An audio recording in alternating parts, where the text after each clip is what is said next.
Hey guys, it's RodimusPrimal. I am back with another video, and today I have got a lot of Transformers news that is both exciting and is kind of a little bit of a follow-up to my last Transformers news video, since I had talked about the Super 7 figures as well as Unicron, and I wanted to address some of the comments in that, but some awesome news when it comes down to new cartoons as well as a new Generations Selects exclusive.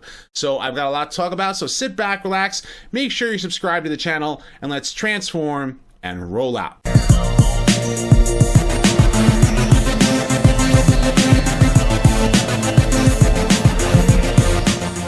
Consider supporting the channel on Patreon, becoming a channel member, or purchasing some merch on my Teespring store today. Okay, so the first thing that I want to address is a follow-up to my last news video where I talked about the Super 7 Ultimates line and the fact that they are coming out with a bunch of new figures that are superposable but very accurate to the models that they are using. Like either they're using the super cartoon accurate models or they're using the Action Masters, but they are going to be very posable. Now here's the thing, when we saw the prototypes, or we saw the official renders, you know, they don't look very posable. And so to a Transformers fan, you don't see a lot of those joints. You sit there and go, well, this thing doesn't look posable at all. And the thing with Super 7 is that my experience with them is that their figures are not very articulate. They're very, very blocky, and they don't move around a lot. They don't have a lot of points of articulation. But I am not familiar with the Ultimates line. And I saw a comment, on that news video that kind of seemed like it was coming directly from someone who actually works with Super 7. So I was reading that comment and going, yeah, but my experience with them has been, it doesn't necessarily look the same. And then you have the RED figures that are, much cheaper, even though they're officially Hasbro. But from what I understand, these Super 7 figures are, the quality on them, to my understanding, is better. I'm kind of looking at it from the objective standpoint of I'm not familiar with it, but I look at it and go, doesn't look very posable and it's very expensive. Well, Super 7 actually came out with they did their own video with the VP of design because he wanted to show off the actual prototype in and of itself. And he shows off the fact that, yes, it is more posable than it lets on. It does have knee bend. It does have ab crunch. It does have waist articulation. You can pull the head off and put a different head on, and, so forth and so on. And it also has shoulder rotation. It doesn't look like it because of the way that the toy is molded. So it looks, the idea is to try to hide the seams, which is something that, when you see the joints on typical Transformers toys, you can see the joints in places, whereas you can't quite see that with this toy in particular.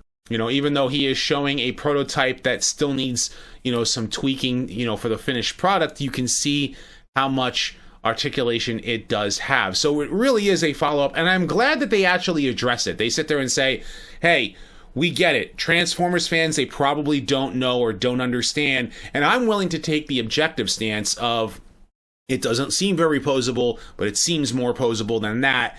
It's really a matter of, are you willing to pay the $55 price tag? The other thing that I wanted to talk about was the fact that Shout Factory it seems that their license for the DVDs for Transformers they're going out of print. They're not going to be printing any more G1 or Transformers box sets, probably because the DVD format doesn't make them a lot of money, and people aren't buying it up like crazy, and a lot of people are going for streaming services. The problem with streaming services is that they can pull off a season if they want to. Like Netflix has season 1 of Transformers Prime, and then Tubi has season 2 and 3. So if you want to see all of Transformers Prime, you have to see it in you have to have two different. One is a free service with ads, and the other one is a paid service. But, if you want to see the Japanese series, the Japanese collection, Headmasters, Master Force Victory, Beast Wars, if you want Beast Machines on DVD, on Shout Factory's website, they're actually selling them. I think they have some still available in stock, but if you're able to get it from other channels, if they don't have it in stock, I recommend doing what you can to try and get any of these series on DVD because they are going out of print and it is worth picking up. The reason why I recommend the Shout Factory box sets over, let's say, the old Rhino box sets, especially for G1, straight up is for season 1. Season 1 of G1, you know, they actually had a lot of mistakes that were fixed by the time of broadcast, that the masters that Rhino put out still had those errors. And they actually added more errors than they had before, in addition to that, which really made no sense, like a Skywarp colored, Skyfire, which is completely incorrect, but they fixed it by the time of broadcast. And Shout Factory actually was able to splice in those corrections from a broadcast VHS and actually splice it into the DVD release. So it is worth getting the Shout Factory DVDs for those reasons as well. And also so you can see more of Transformers. I still think that we should see like shows like Robots in Disguise 2015, like the entire series needs a box set. The 2001 series still needs a box set. You know, maybe if we can see subtitled versions of, Beast Wars 2nd and Beast Wars Neo, like official, subtitles would be really cool. But that's really a matter of like, if you're able to get your hands on it otherwise. But if they're still available, I do recommend so you can see more Transformers series on DVD. Now, Hasbro also showed off their next Generation Selects for the War for Cybertron, and that is a Beast Wars centered character. And this one I'm actually excited about because this is a character that you would never ever expect to see a toy, even though that they have done, I think there was the Transformers Prime RC redeco, I think there was a BotCon exclusive, and then you had the Build-A-Figure back in the 15th anniversary of Beast Wars. You had to buy all of the Beast Wars toys during that time frame to build a Transmutate. And Transmutate was a character in one episode of the cartoon. She was voiced by Susan Blue. Her stasis pod was damaged, and she was like, her mental facilities weren't completely there. She couldn't transform, and she was extremely powerful. And you need to see the episode. I don't want to spoil that particular episode. And but they are making a toy based on Paleo Treks. They're doing a redeco of her, so they're giving her an alternate mode, and I think that is kind of neat. Now, taking a closer look at the toy itself, you can see that the head sculpt on it is great. And she can come apart into a bunch of different pieces because she is a fossilizer. That is the whole point behind her, which plays a part in the episode. But she also comes with different weapons. They're giving her an alternate mode, like I said, which is something different for the character because she could not transform. She's got this crazy looking mouth. It's kind of terrifying, but it actually makes sense in context of the episode. So it's not exactly animation accurate, but for a character that had, otherwise would not receive a toy, otherwise, unless you're doing the Build-A-Figure thing to try and get something a little bit more articulate, this would probably be your way of doing so. And it's a Generation Select, which is actually perfect because, I do want to address something about Generation Selects is that people, are trying to get mainline characters, and they're exclusives to, to being things that are outside of, being on the toy shelf. Like you can't just order it, from any toy store or toy outlet or Target or Walmart. It's a Walmart exclusive. It's a Target exclusive. So characters like this are perfect for, exclusive things like Generation Selects. But when you're trying to get a character like Ironhide and Prowl, or Dirge and, Ramjet, and you can't get your hands on it, that's a problem. And I hope that Hasbro does something right and re-releases those, in addition to us being able to get our hands on something like this. And I don't want to necessarily forget about a particular character who is getting a little bit of love.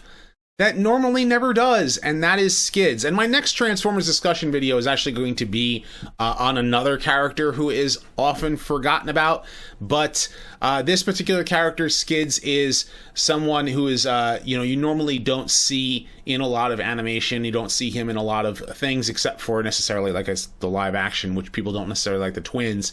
Completely different character, but this is based upon the G1 model, and he transforms into a Honda. He's actually an officially licensed van, which is pretty cool, all things considered, and I'm eager to see what the full color pictures of him look like. Now, as you guys know, I usually don't talk about live action stuff, usually as far as the toys are concerned, but this one in particular, I think is awesome.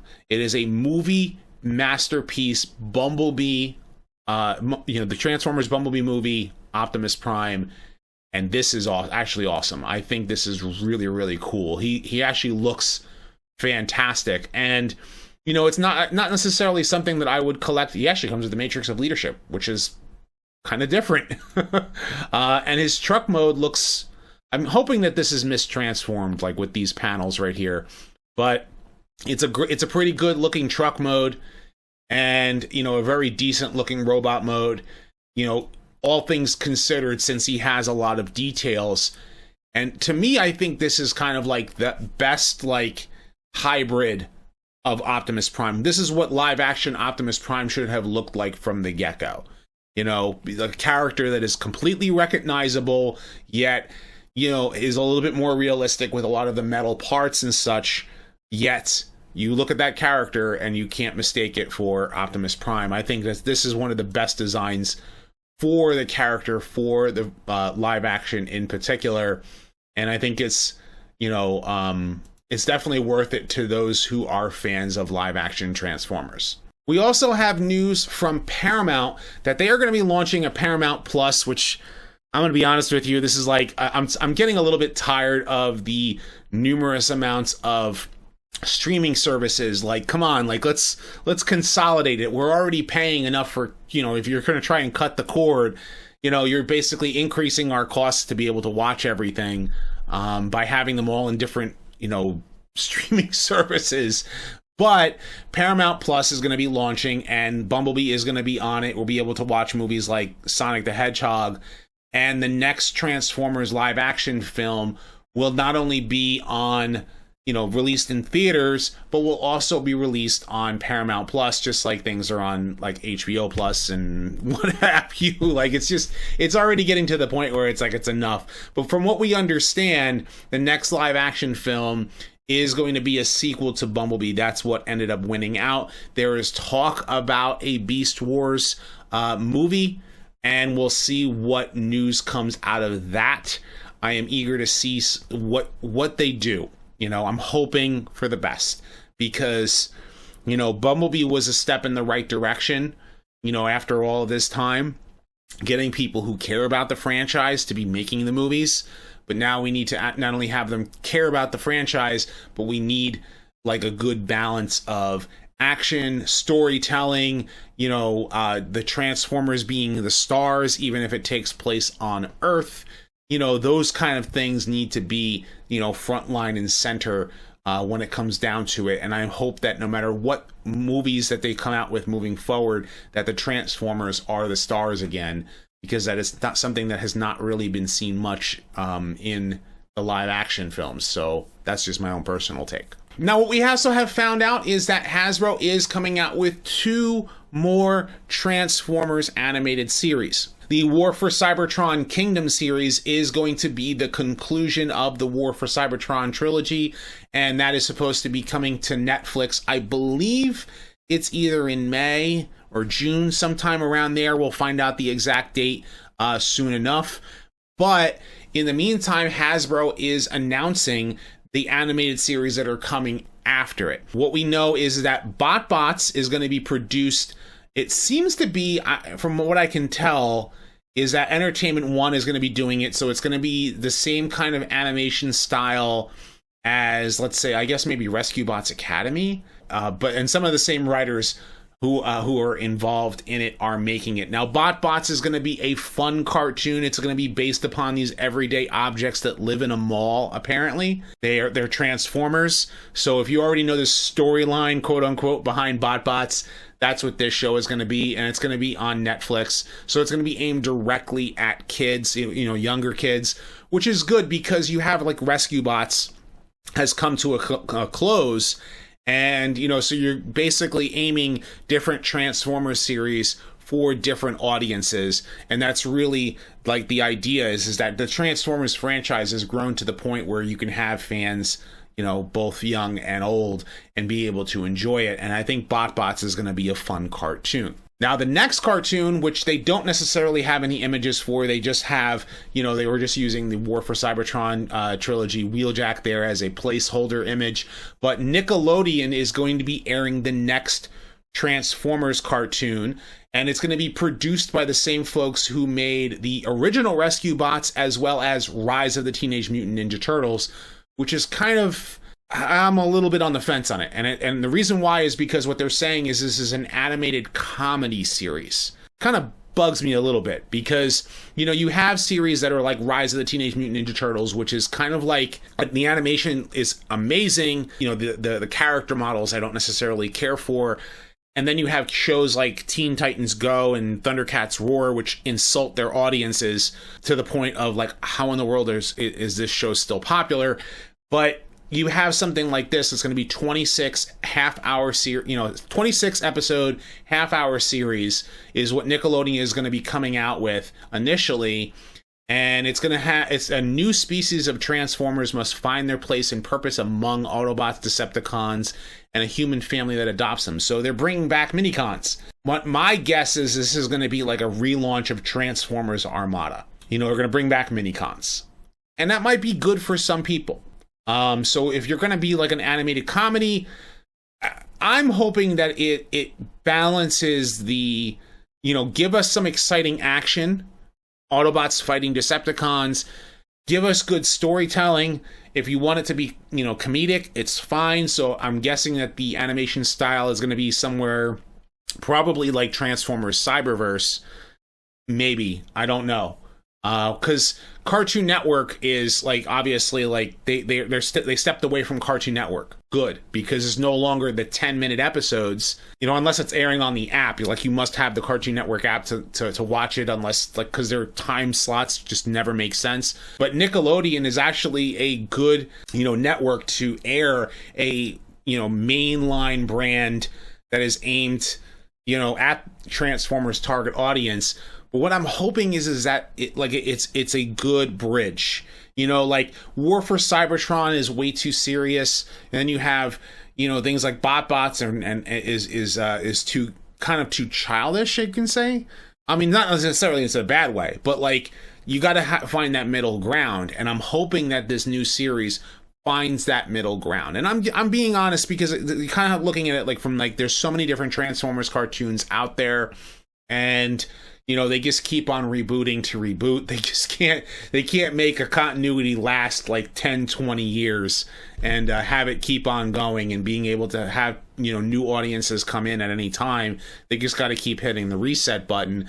So I'm hoping that this is able to lay a foundation for Transformers, for, the 2021s, for the for this decade. So we'll see what they do. And, I'm cautiously optimistic, but because this is just an announcement because since there was no Toy Fair, this is basically their way of showing us what they have. The next thing we'll see probably is more toys. And I hope the more toys is the stuff for Kingdom, is the stuff for maybe this animated series, but we'll see where they go. And I want to know what you guys think. What do you think of all this Transformers news? Are you excited for the new Transformers animated series? Are you excited for the live action films? And what about the toys? Of course, leave your thoughts in the comment section below. Be sure to thumbs up this video and subscribe. Check out my other videos as well. I have many more Transformers news, reviews, discussions, retrospectives, all coming down the pipeline. So stay tuned for all that. And as always, guys, until next time, till all are one.